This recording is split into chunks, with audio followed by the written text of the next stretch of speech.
오늘 시간에는 그의 아들 안에 있는 생명이란 제목으로 함께 말씀의 은혜를 나누기로 합니다. 오늘도 거룩한 주일을 맞아 주님 앞에 예배하러 나온 여러분들을 하나님께서 사랑하십니다. 하나님의 사랑을 받을 만한 사람은 누구냐?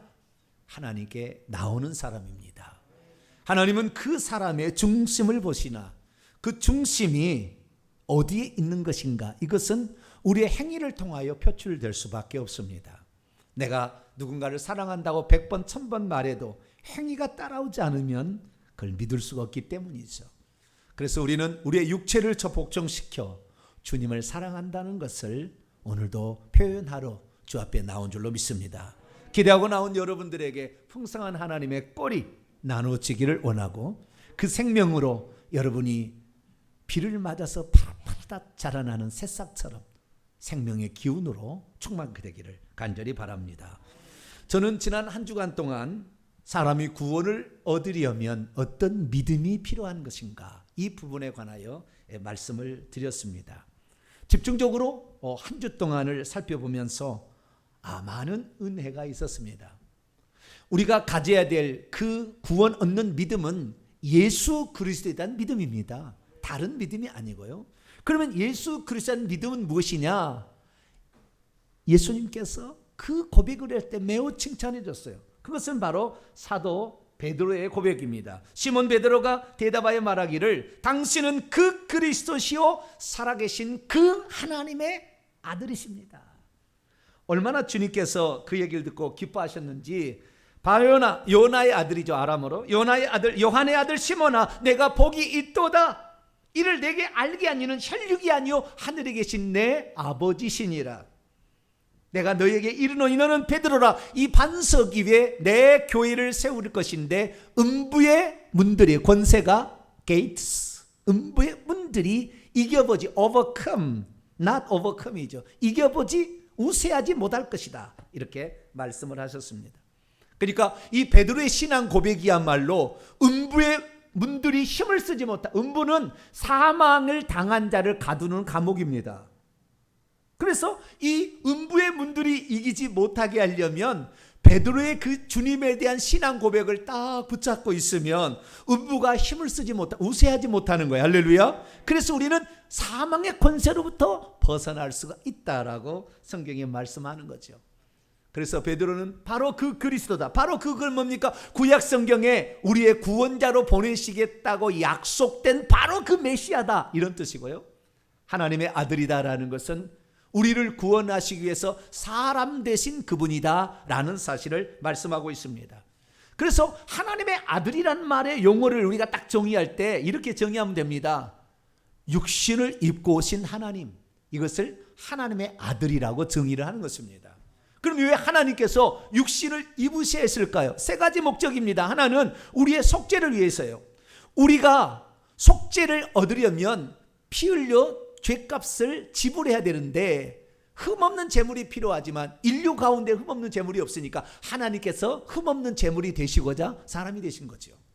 두 번째는 이 하나님을 대적하고 하나님의 뜻을 회방하는 이 악한 마귀, 사망의 세력을 잡은 자를 없이 하려고 예수님이 이 땅에 오셨으니 불법을 저질러서 죄 없는 예수님을 죽인 사단을, 마귀를 십자가상에서 멸하여 지금 음부 속에 가둬놨어요. 그래서 지금 밑에 있습니다. 대신 그의 천사들, 귀신들을 올려버려서 일하고 있지만 못 올라오는 거예요. 주님이 마지막 때가 돼서 마지막 그 환난 시기에 잠깐 올려버린다고 그랬어요.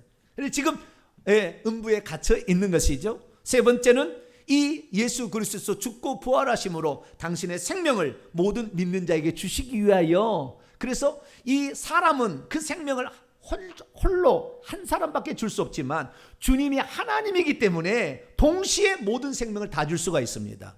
동시에 모든 사람의 죄를 듣고 회개하는 자들의 죄를 용서할 수가 있어서 하나님이 사람 될 수밖에 없었다라는 말씀을 드렸습니다. 그러면 이 예수님께서 하나님의 아들이 되신 이것을 다른 차원에서 보게 되면 우리는 두 가지 공통 분모가 있다는 걸 알게 돼요. 사망과 생명.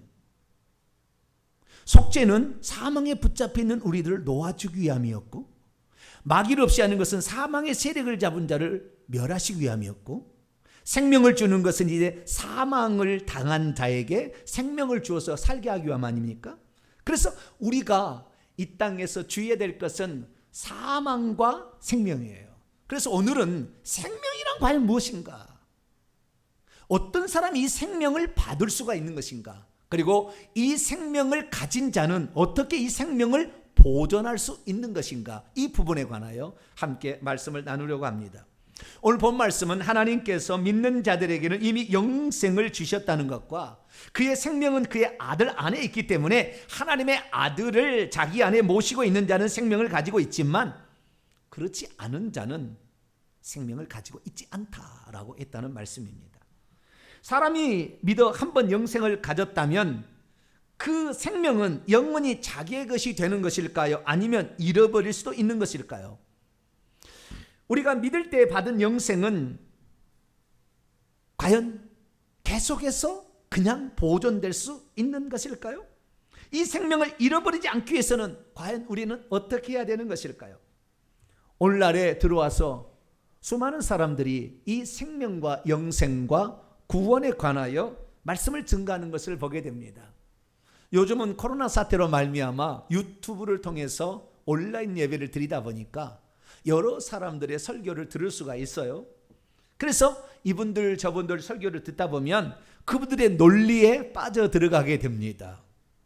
그래서 어떤 것은 논리에 비약이 있는데도 그것을 알아차리지 못한 채 속아 넘어갈 때가 많아요. 특히 한번 믿게 되면 그 영생은 영원한 생명이기 때문에 절대 잃어버릴 수 없다라고 가르치는 분들도 가끔씩 만납니다. 정말 우리가 얻은 구원은 영원히 잃어버리지 않는 생명일까요? 많은 사람들이 그렇게 생각하고 있습니다. 그래서 이 영원한 구원, 영원한 생명을 통해 주어진 이 구원은 잃어버릴 수 없다라고 생각하는 것이죠. 믿음으로 얻은 그 생명이 영원히 잃어버리지 아니하고 보존될 수밖에 없다, 상실되지 않는다는 이 교리를 우리는 성도의 견인이라는 교리로 우리가 들었을 것이고 또 한 번이라도 그것을 배우게 되었을 것입니다. 그러면 이 성도의 견인 교리가 무엇일까요? 한마디로 이런 거예요. 하나님이 그의 사랑하시는 자 안에서 받아들이고 성령으로 효력 있게 부르시고 거룩하게 하신 자들은 은혜의 상태로부터 전적으로 또는 최종적으로 타락할 수 없고 끝까지 확실히 견인하여 영원히 구원을 얻게 될 것이다. 이것이 성도의 견인 교리입니다. 이 말은 절반은 맞고 절반은 틀린 거예요. 이들의 주장은 무엇이냐? 일단 한번 그리스도인이 되면 두 번 다시 아주 타락하여 멸망받을 일은 없다는 거예요. 왜 그러냐면 하나님께서 우리에게 전적인 은혜로 구원을 주셨는데 이 전적인 은혜로 주신 구원은 절대 잃어버릴 수가 없다는 것입니다. 그러면 이 무슨 근거로 이분들은 이런 얘기를 하게 되는 것일까요? 그들도 나름대로 성경 구절을 가져다가 사용합니다. 그러나 그들은 영원한 구원과 영원한 구원을 영원히 소유하는 것을 똑같은 개념으로 봐버립니다. 영원한 구원을 우리에게 주시는 것과 이것을 영원히 소유하는 것은 다른 문제입니다. 영원한 구원은 구원에 대한 속성을 가리키는 것이고 영원히 구원받는 것은 시간의 영원성을 가리키는 것 때문에 전혀 다른 차원인데 영원한 구원을 받았으니 영원히 구원받았다고 말을 하므로 사람들이 논리에 그 말에 순간적으로 비약된 논리 아닌 것 같은데 하면서도 넘어가 버리게 되는 것이죠. 그래서 우리는 이 논리적 비약을 따라갈 것이 아니라 성경이 원래 말씀하고 있는 그 말씀을 정확히 따라갈 수 있게 되기를 축원합니다. 그 중에 어떤 분들은 하나님 우리를 사랑하셔서 구원을 주셨는데 그리스도의 사랑이 하나님의 사랑이 결단코 어떤 것도 그리스도의 사랑에서 우리를 끊어낼 수 없기 때문에 우리의 구원은 너무나 안전하다 이렇게 주장합니다. 그러면서 이미 구원은 결혼은 한 사람과 같아서 절대적으로 한번 구원하는 사람은 그 구원에서 끊어지지 않는다 얘기를 하는데요. 성경은 단 하나 얘기합니다. 간음하는 사람은 이혼할 수 있다. 예수님도 그렇게 얘기하셨어요. 끊어지는 게 아니라 이혼이 파혼이 된다라고 분명히 말씀하고 있다는 것이죠. 그래서 우리는 어떤 외부적인 요소가 그리스도가 우리를 사랑하는 것을 끊어낼 수는 없어요. 그러나 우리가 그리스도의 손을 놓아버리면 결국에 우리는 떨어져 갈 수밖에 없는 거예요. 그래서 그리스도는 절대 우리를 놓지 않아요. 다른 어떤 세력에 두려워서 그리스도가 우리 손을 놓지를 않는다 그 말이죠.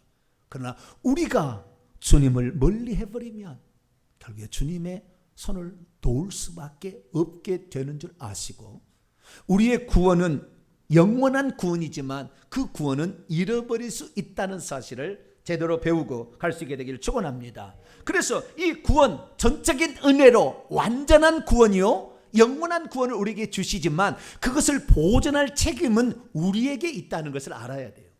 그래서 오늘 전적인 구원을 주시기 위해서 하나님이 주시는 그 영생을 어떻게 우리가 보존할 것인가, 이 부분에 관하여 말씀을 살펴보길 원합니다. 오늘 본 말씀은 사도 요한이 AD 90년경에 에베소에서 하나님의 아들을 믿는 자들을 향하여 보낸 편지 형식의 글입니다. 여기에서는 사도 요한은 누가 영생을 가지고 있는가라는 부분을 말하고 있습니다. 오늘 본 말씀은 요한일서 5장 11, 12절에 사도 요한은 이렇게 말합니다. 또 증거는 이것이니 하나님이 우리에게 영생을 주셨다는 것과 그리고 이 생명이 그의 아들 안에 있다는 것이라. 아들을 가지고 있는 자는 생명을 가지고 있고 하나님의 아들을 가지고 있지 않는 자는 생명을 가지고 있지 않다라고 말했습니다.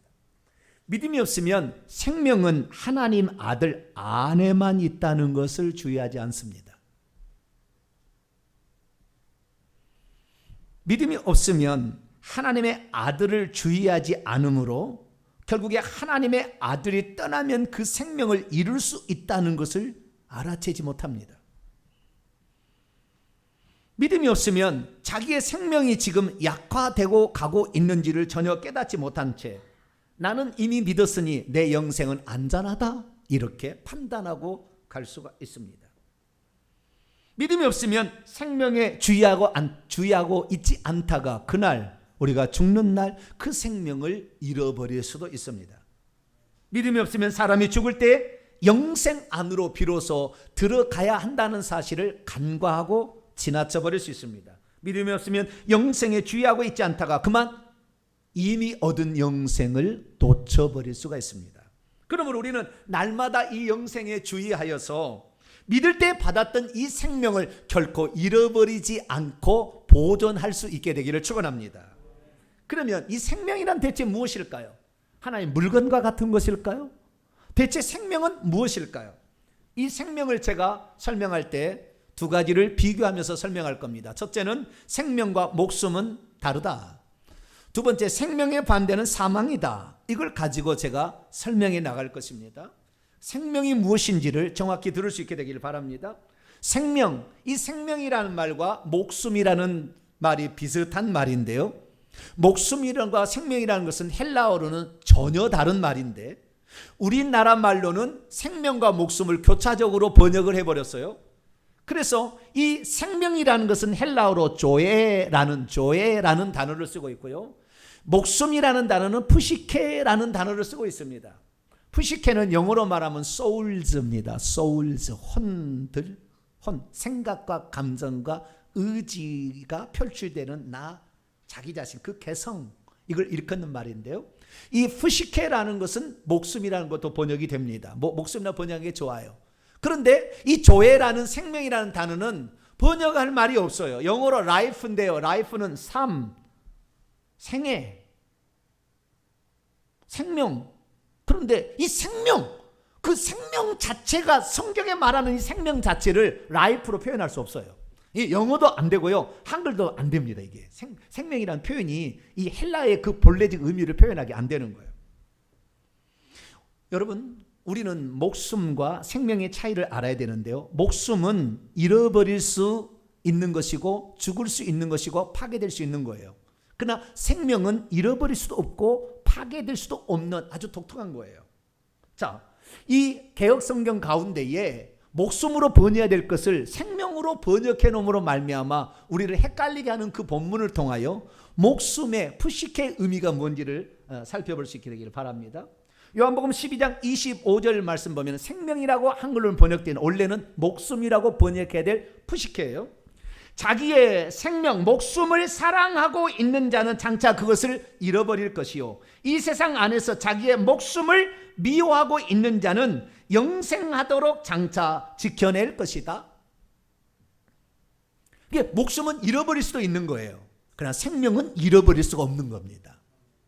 자, 또 하나 그 밑에 말씀을 또 보는데요, 이 요한계시록 12장 11절 보니까 우리의 형제들이 어린 양의 피와 자기들이 증언한 말씀으로 마귀를 이겼으니 그들은 죽기까지 자기의 목숨 푸시케를 아끼지 사랑하지 아니하였도다.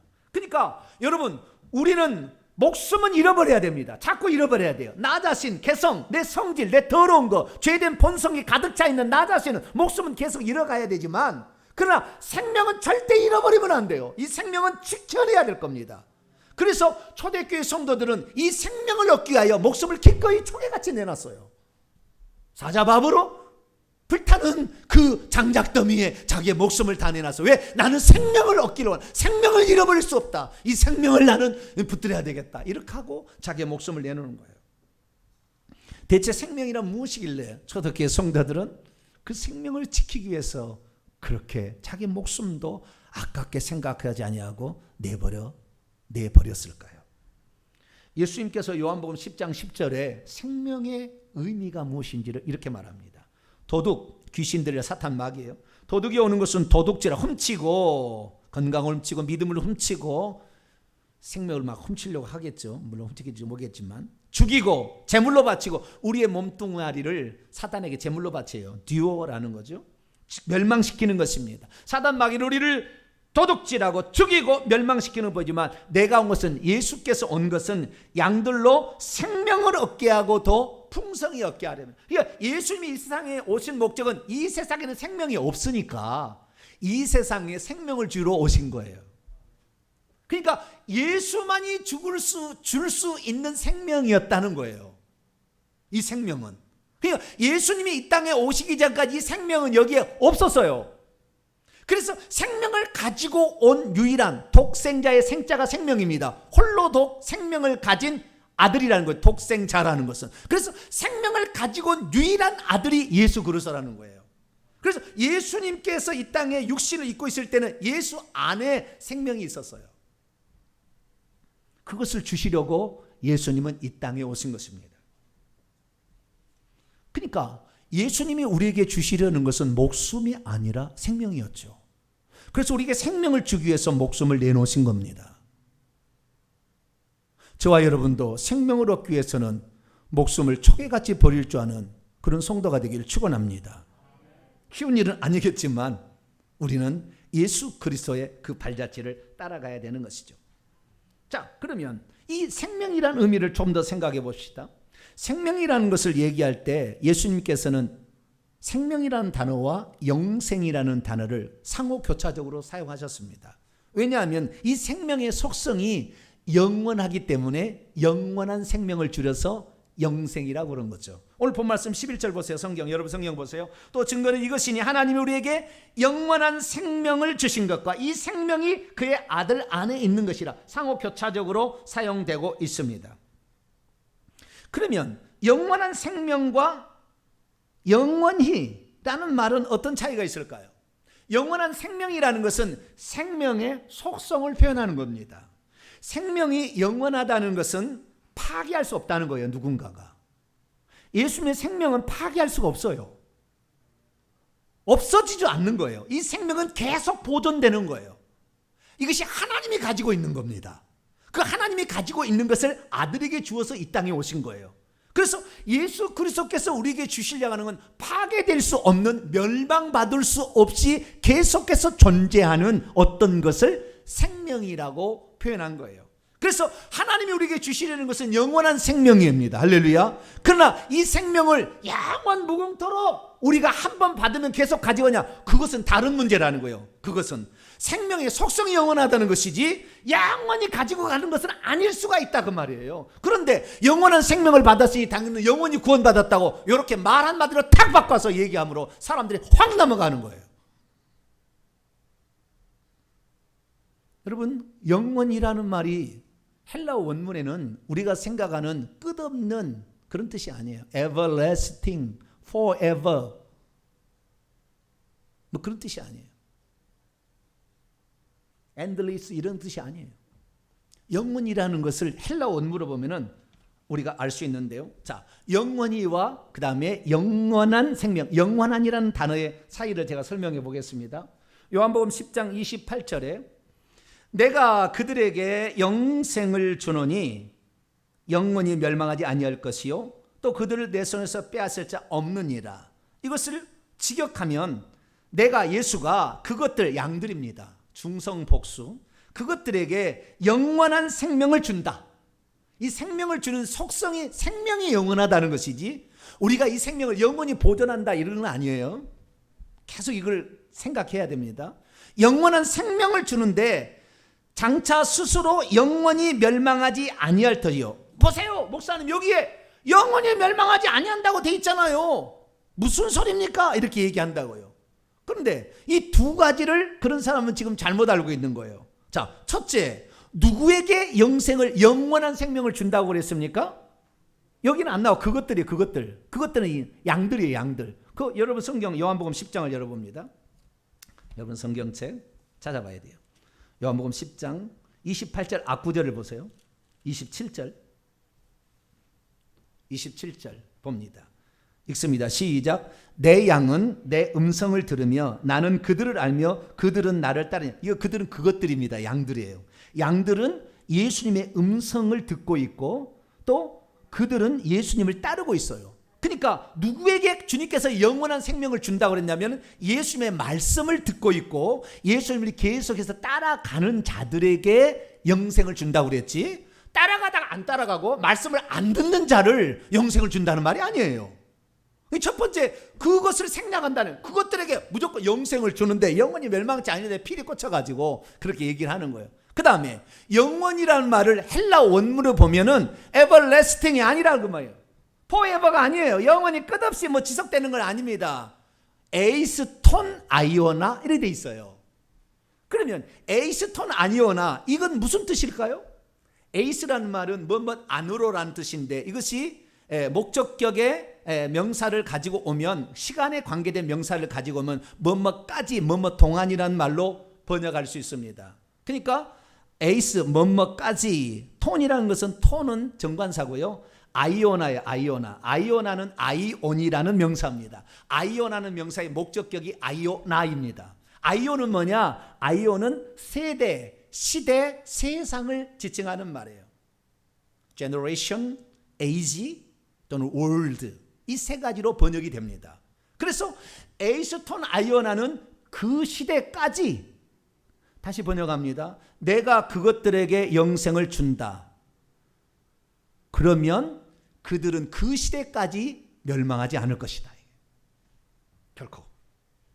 그 시대까지. 그 시대라는 걸 뭘 말합니까? 주님께서 우리에게 영생을 완전히 주시는 그 시대까지는 멸망하지. 왜?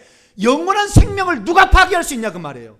그것은 생명 자체가 영원하다는 속성을 파괴될 수 없고 죽일 수 없고 멸망받을 수 없는 생명이기 때문에 어느 누구도 파괴할 수 없는 거예요. 여러분, 우리가 예수 그리스도를 믿어서 영생을 소유했다면 악한 마귀도 그 생명을 파괴할 수 없어요. 이걸 믿게 되길 축원합니다.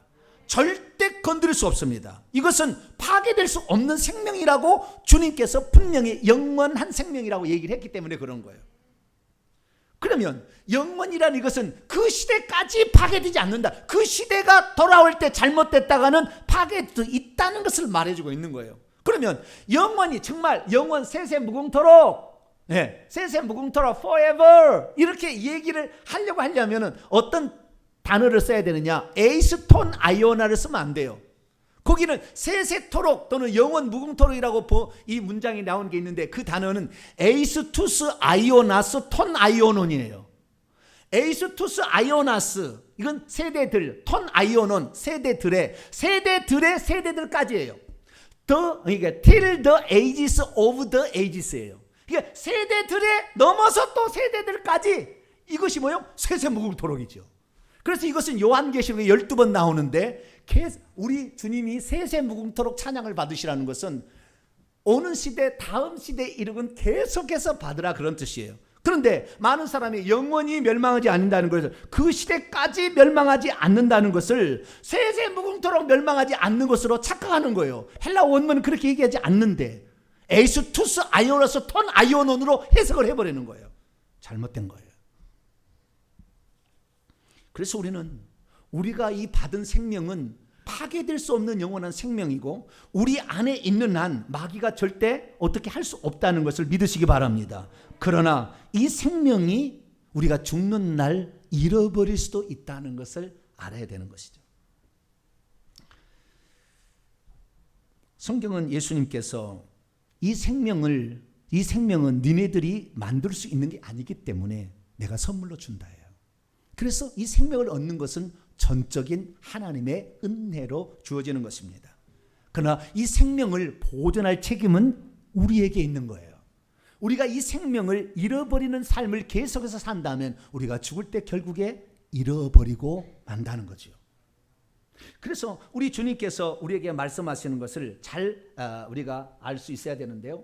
요한복음 11장 25절 26절 보면 예수께서 말씀하십니다. 나는 부활이요 생명이니 나를 믿는 자는 죽어도 살겠고 무릇 살아있어서 나를 믿고 있는 자는 결코 영원히 죽지 아니한다. 저 보세요.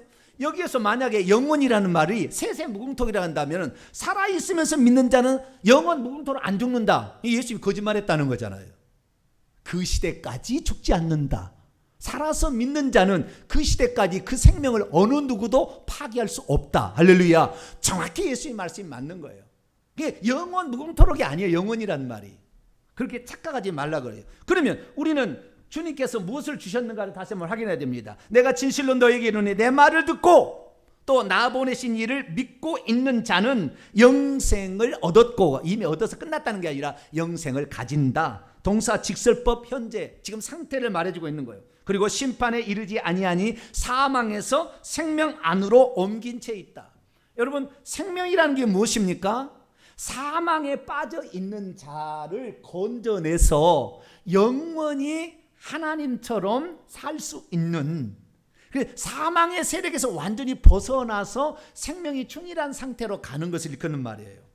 그래서 예수님께서는 이 요한복음 11장 25절에 나는 부활이요 생명이다. 이 부활이라는 것은 사망으로부터 일으켜지는 것을 지칭하는 겁니다. 그래서 나는 부활이다. 내가 이 땅에 온 것은 뭐냐? 사망에 쌓여있는 모든 사람들을 일으켜서 생명을 줘서 파괴될 수 없고 마귀도 만질 수 없는 그 영생을 계속 누리도록 하기 위함이다 라고 했다는 거예요. 결국 생명이라는 것은 사망이 더 이상 이길 수 없는 것으로서 사망으로부터 벗어나 더 이상 죽음의 권세 아래 놓여있지 않게 하는 상태를 일컫는 말이에요. 그렇기 때문에 예수님께서 내가 너희에게 생명을 얻게 하고 더 풍성히 얻게 한다. 풍성히 얻게 한다는 것은 차고 넘치도록 한다는 말이에요. 그러니까 어떤 사람들은 그 생명을 받기는 받았는데 잘못 이 관리함으로 말미암아 생명이 쪼그라들어서 있기는 있으나 파괴될 수 없으니까 있기는 있으나 거의 생명이 그냥 쪼그라든 상태에 있는가 하면, 어떤 사람은 이 생명이 더 활성화되어서 차고 넘치도록 이 생명이 가득한 사람이 있다는 거예요. 여러분들은 후자가 되기를 축원합니다. 그럼 이 생명을 우리가 어떻게 얻게 되는 것입니까? 순전히 선물로 주어지는 거예요. 어쩔 때 우리가 예수 그리스도가 생명이라는 것을 믿을 때, 할렐루야, 그분이 우리에게 생명을 주러 이 땅에 오셨다는 것을 믿고 우리의 죄를 속하기 위해서 사망의 값을 지불함으로 사망의 상태에서 완전히 우리를 건지시는 부활이시다, 그걸 믿을 때 우리에게 생명이 주어지는 것입니다. 그래서 요한복음 3장 16절에 하나님이 세상을 이와 같이 사랑하셨으니 이는 독생자를 믿는 자마다 멸망하지 않도록 그리고 영생을 계속해서 가지도록 이 땅에 예수님을 주셨다는 거예요. 영생을 계속해서 가질 수 있도록. 그러니까 하나님께서는 영생을 주실 때, 영원한 생명을 주실 때 죽어서 그냥 잃어버릴 수 있도록 주는 것이 아니라 모든 사람이 이 생명을 계속해서 가져서 다음 세상까지 들어갈 수 있도록 하기 위해서 영생을 주셨습니다. 그러니까 이것을 모르는 사람은 이것을 생명에 주의하지 않으므로 죽을 때 생명을 잃어버릴 수도 있다라는 거죠. 그래서 오늘 본 말씀 다음 구절에 요한일서 5장 13절 보면 내가 하나님의 아들을 믿고 있는 자들에게 이것을 쓰는 것은 너희로 하여금 너희 안에 영생이 있다는 것을 알게 하기 위함이다. 이렇게 말하고 있습니다. 그래서 이 생명을 가지고 있는 모든 자는 다 한 사람도 빠짐없이 파괴될 수 없는 영생을 가지고 있음을 믿으시기 바랍니다. 자, 그러면 묻겠습니다. 이 생명을 가진 모든 자가 다 천국에 들어갈까요? 그렇다고 하는 것이 성도의 견인교리입니다. 그러나 성경은 영생을 얻는 것과 영생 안으로 들어가는 것에 차이가 있다고 말하고 있습니다. 우리가 믿을 때는 영생을 얻습니다. 받습니다. 그러나 영생 안으로 들어갈 때가 있다는 거예요. 그래서 주님께서 공관복음서에 이렇게 말합니다. 마태복음 19장 17절 예수께서 이르시되 어찌하여 선한 일에 관하여 내게 묻느냐 선한 이는 오직 한 분이시니라. 그런데 만일 내가 생명 안으로 들어가려면 너는 그 계명들을 지켜야 된다. 이렇게 말씀하고 있습니다. 마태복음 18장 8절에도 만일 내 손이나 내 발이 너를 범죄케 하거든 찍어내버리라. 장애인이나 다리 저는 자로 영생 안으로 들어가는 것이 두 손과 두 발을 가지고 있으면서 영원한 불 안으로 던져지는 것보다 나으리라. 그러니까 우리가 죽게 되면 영원한 불 안으로 던져지든지 영생 안으로 들어가든지 그런 거예요. 자, 여러분, 영생을 얻는 것은 이 세상에서부터 시작이 됩니다. 그러나 영생 안으로 들어가는 것은 우리가 죽은 다음에 시작되는 세계의 한편이에요. 영벌이든 영생이든. 우리가 만약에 죽어서 영생의 나라에 들어가게 된다면 우리는 그것을 천국에 들어갔다라고 표현합니다. 천국은 다른 것이 아닙니다. 0.00001%도 사망이 없는 곳, 이것을 천국이라고 일컫습니다. 그래서 생명의 주인이신 하나님이 계시고 생명을 가지고 이 땅에 오셨던 예수님이 계시며, 그래서 이 생명으로 충실한 나라이기 때문에 하나님의 보좌 앞에 생명강이 흐르고 있고 생명강 좌우에 생명나무가 있으며 생명수가 보좌로부터 흘러내리고 있고 뿐만 아니라 그 앞에는 생명책이 놓여서 생명을 얻은 자의 이름이 기록되어 있으며 거기에 들어온 자 중에 생명이 더 충만한 사람은 생명의 면류관을 씌워주는 것이 천국입니다.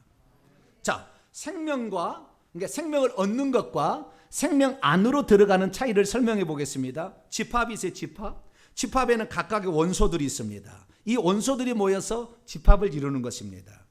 이 세상에서 나는 생명을 집합의 원소로 취한 겁니다. 생명을 원소로 취했어요. 그래서 생명은 내 안에 지금 들어와 있습니다. 천국은 어떤 것이냐? 천국이 집합이고 우리가 그 원소로 들어가는 거예요. 천국은 생명이에요. 생명 자체인데 그 안에 우리가 들어가는 거예요. 그러니까 여기는 완전히 생명으로 충실한 상태가 천국이고 이 땅에는 생명과 사망이 공존한 상태에서 우리 자신의 생명을 소유의 지금 안으로 모셔 들어왔어요. 그 생명이 지금 분자의 형태로 원소의 형태로 우리 안에 지금 들어와 있는 거예요. 그래서 이 생명은, 그러나 이 생명을 한 번 주신 생명, 이 생명은 생명 자체가 영원하기 때문에 아무도 깨뜨릴 수 없어요. 파괴할 수가 없어요. 마귀도 건드릴 수 없어요. 그런데 이 생명이 어떻게 들어가 있느냐가 중요한 것인데요. 우선 그 들어가기 전에 몇 가지 말씀을 살펴보고 들어갑니다. 요한계시록 21장 4절 보면 모든 눈물을 그 눈에서 닦아주시니 다시는 사망이 없고 천국은 다시는 사망이 없는 장소예요.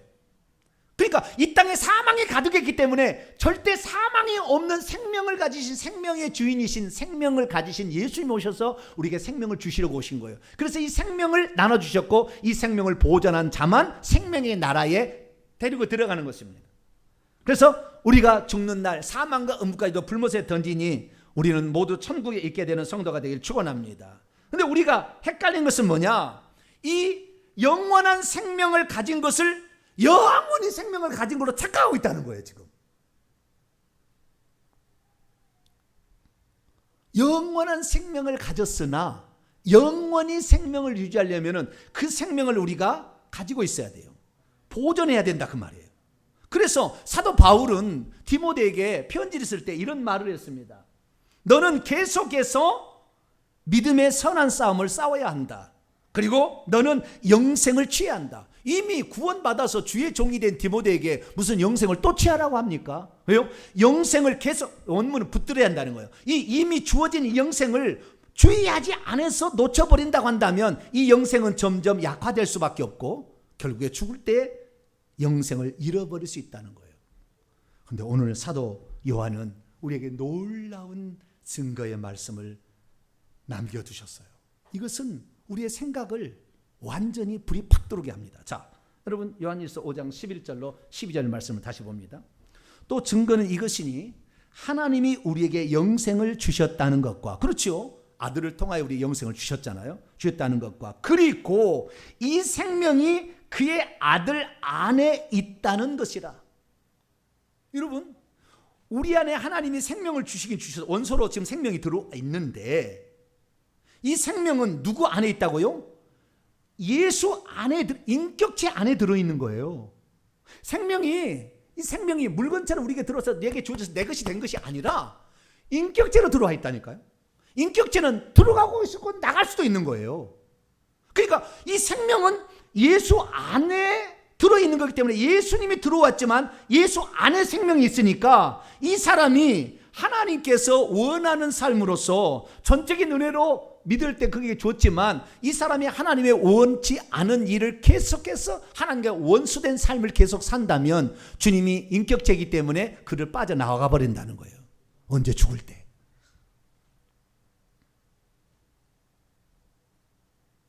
이것을 주의하지 않는 거예요.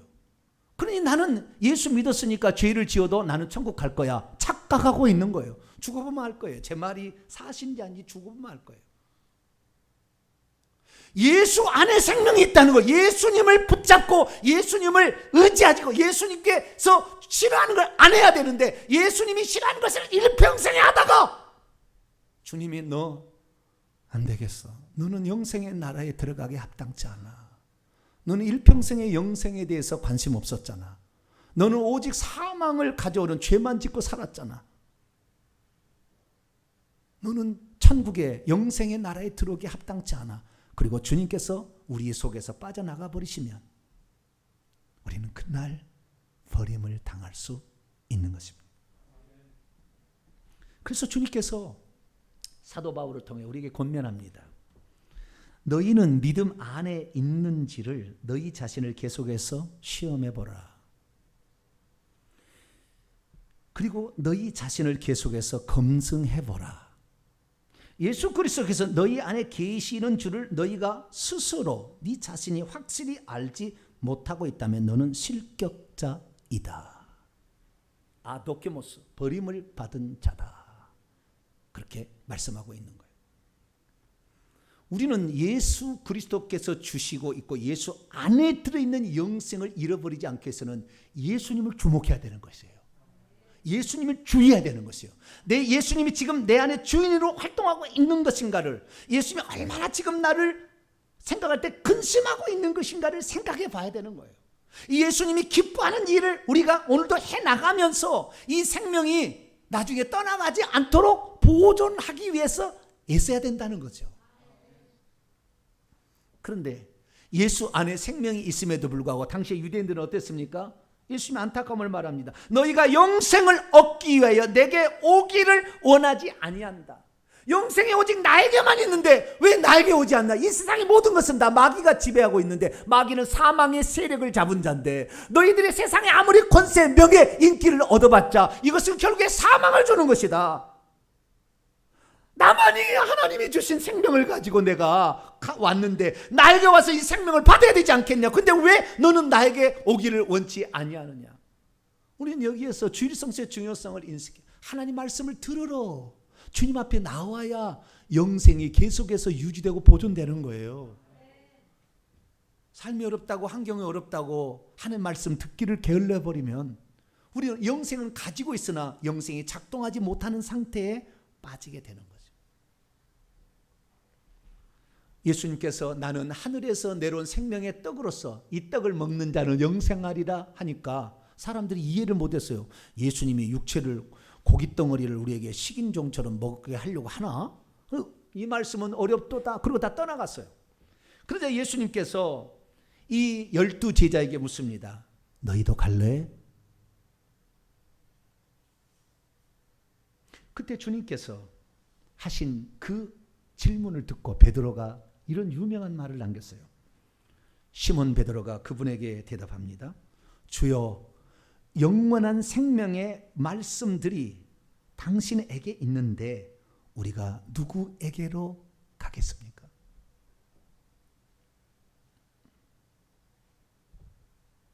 영생의 말씀이 주님에게 있는데, 이 말씀도 로고스 말씀이 아니라 레마예요.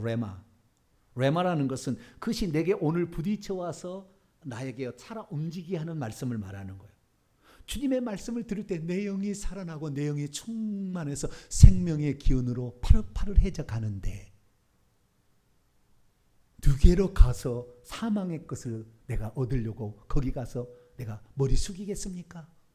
그렇다는 거죠. 여러분, 저와 여러분은 영생의 말씀을 붙들게 되길 축원합니다.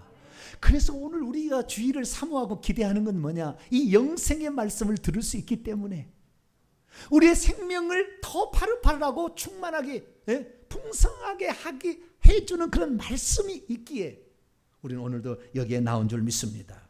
그래서 예수님께서는 말씀하셨어요. 살리는 것은, 살게 만드는 것은 그 영이니 육체는 무익하다.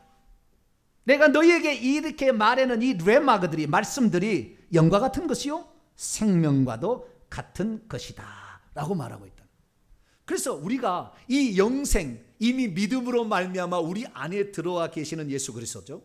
그분을 우리가 보존하기 위해서는 예수 그리스도께서 항상 내 안에 계시고 나를 이끌어 가시는 것인가, 다른 말로 표현하면 그분의 말씀이 나를 이끌어 가도록 나를 복종시키고 있는 것인가를 날마다 살펴보게 되기를 축원합니다. 그분의 말씀이 들려지는 곳에 우리 자신의 몸뚱아리를 움직여서 거기에 나올 수 있게 되기를 축원합니다. 뿐만 아니라 그 예수님께서 우리 안에 들어오실 때는 성령으로, 보혜사 성령으로 우리에게 들어와 계셔요. 그래서 보혜사 성령이, 생명의 성령의 법이 우리 안에 들어와 있는데, 이 생명의 성령은 우리가 죄를 지을 때마다 사망의 기운이 더 우리에게 들어오기 때문에 사망의 죄를 지을 때마다 회개하라고 성령께서 우리에게 말씀하십니다. 그때 저와 여러분이 회개할 수 있게 되기를 축원합니다. 그래서 내가 예수 그리스도를 믿는다라는 것은 예수의 말씀을 그대로 믿고 의지하고 붙잡는다는 거예요. 설령 이것을 믿는 걸 포기하라고 내 목숨을 앗아가려고 해도 목숨 가져가, 나는 이 생명을 지킬 거야, 이런 자들에게 이 생명이 계속 보존되는 것이고, 뿐만 아니라 이 생명이 내 안에 있는데도 사망의 기운을, 죄를 지어서 계속 사망을 채워버리면 사망 기운이 차기 때문에 결국에 주님께서는 너는 생명에 주의하지 않았구나, 너는 세상이 주는, 마귀가 주는 것에 없어질 것을 주의했구나, 내가 너를 더 이상 데려갈 수가 없다. 그렇게 많은 시간 동안 내가 너를 기다렸고 너에게 참았는데 너가 하는 것은 온통 죄악투성이었고 내가 한 말을 주의하지 않았구나. 그 시대까지 멸망하지 않는다는 말을 너는 왜 주목하지 않았느냐. 그리고 주님은 그날 떠나가신다고. 그래서 사도 바울은 성령을 소멸치 말라, 하나님의 성령을 근심하게 하지 말라, 그렇게 말한 줄로 믿습니다. 믿음이란 영생은 오직 하나님의 아들 안에 있다는 것을 주목하고, 오늘 내가 예수 그리스도에게 주의하고 있는 것인가를 살펴서 그분이 들려준 말씀을 따라가고 그분이 성령으로 우리에게 회개하게 될 때에 즉시 회개하는 것입니다. 그렇습니다. 생명의 말씀이신 예수님을 우리는 포기하라고 누군가가 주장한다면 이 생명을 지키기 위해서 목숨을 버려야 될 줄로 믿습니다. 그런 자들만이 너는 영생의 나라에 합당하다, 그렇게 주님이 마지막 심판 딱 하시고 들어가는 것입니다. 그래서 어쩌면 우리는 지금 영생을 주의하고 있느냐 아니냐를 주님이 테스트하는 거예요. 이스라엘 민족이 애굽에서 나올 때는 전적인 하나님의 은혜로, 구속의 은총으로 우리가 광야에 나왔지만 광야에 나온 모든 자가 적과 꿀인 가나안 땅에 들어가지는 못했어요. 여기에서 원망 불평하고 죄짓고 애굽이 더 좋다, 애굽의 음식이 맛있다 하는 사람은 그래 내가 죽여줄게, 그리고 40년 죽인 거예요. 우리는 지금 광야에 나와 있습니다. 우리는 물건처럼 생명을 소유한 것처럼 착각하지 마세요. 인격으로 들어와 있는 겁니다. 그분의 인격을 무시하고 그분이 우리에게 간절히 원하는 것을 행하지 않고 계속해서 역행하는 삶을 살게 된다고 한다면 주님은 마지막 날 우리를 버릴 수밖에 없다는 것이죠. 오늘 저와 여러분은 그래서 하나님의 말씀 듣기를 사모하게 되길 축원합니다. 생명으로 충만케 만들어진 그 말씀을 사모하게 되길 축원합니다. 그리고 그 말씀대로 살아보려고 몸부림칠 있길 바랍니다. 때로 우리가 실수해서 넘어졌다 할지라도 성령이 책망하실 때 즉시 그 앞에 무릎 꿇고 회개하셔서 사망의 기운이 들어오지 못하게 하고 생명의 기운이 다시 살아날 수 있도록 환경을 만드시기 바랍니다. 그런 자들만이 영원한 영생의 나라, 생명의 나라에 들어가니 우리 모두는 죽는 날 눈 떴을 때 생명의 나라 하나님의 생명의 보좌 앞에 가 있게 되기를 간절히 축원합니다. 거룩하신 하나님 감사합니다. 많은 사람이 영원한 생명을 취했다고 영원토록 자기가 영생을 얻는 줄 착각하고 죄짓고도 회개치 아니하고 예수님의 말씀에 주의하지 않고 살아가는 자가 얼마나 많은지 모릅니다. 주여 행여나 우리가 그런 자 되지 말게 하시고 예수님이 하신 생명의 말씀에 주의하게 하시며 죄를 책망할 때 회개하여서 사망을 우리에게 모셔드리지 않는 저희들 되게 해 주옵소서. 예수님의 이름으로 기도하옵나이다.